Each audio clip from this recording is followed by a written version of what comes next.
You want to submit your manuscript of your novel to several publishers or agents, but they all require a different format.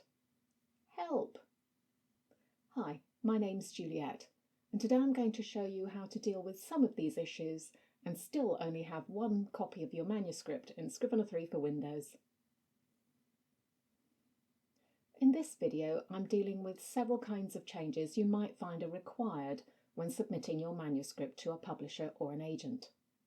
These are all things I've come across when submitting in the past, so I hope these will cover everything that you need. I'm going for the easiest method here because there's always more than one way to do something.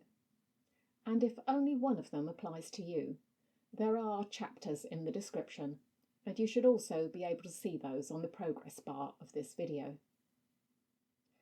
So, as I've said, the point of doing things this way is to avoid having to have multiple versions of the same manuscript in Scrivener. It's why I'm not going to change anything on the editing page.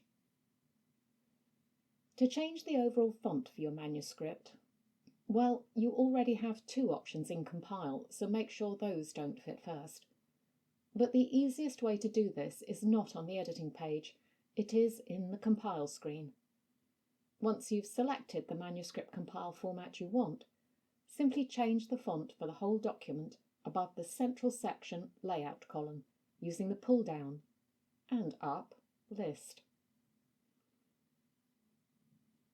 Title pages frequently won't be exactly what's asked for in the template, but it's easy enough to duplicate the title page so you can adapt it for each submission. I would suggest that you simply change the name of the document to the publisher you're sending it to. You can change anything on this page just by overtyping or deleting if you want. You don't have to use the preset fields.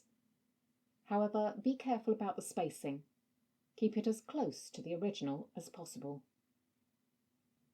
Once you've done that, when you're in the compile screen in the right-hand column, select the correct front matter page for the version you're compiling. Now, all the other changes I'm going to make will require creating your own version of the compile format. So double-click onto the format or click onto the name and right-click so you can save it with a different name. It's probably best to do one of these for each publisher in case you need to resubmit something. Sometimes publishers don't want double line spacing, especially with electronic document submissions. To change the line spacing, select the section layout or layouts where the text appears. Click onto the text and change the line spacing from the pull-down menu. If you can't see this, expand the box.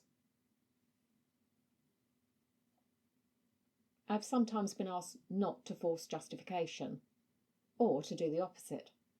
So, once again, in your new format, click on the relevant section layout and then on the text and the correct alignment you need.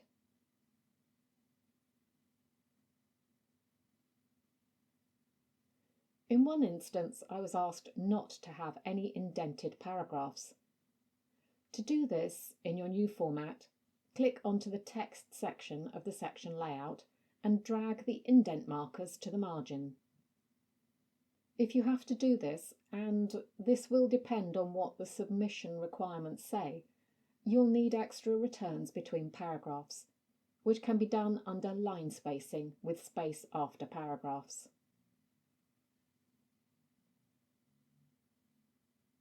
Header and footer details will frequently not be exactly what is asked for. To change them in your custom format, click on Page Settings, Header and Footer Text, and adjust as required.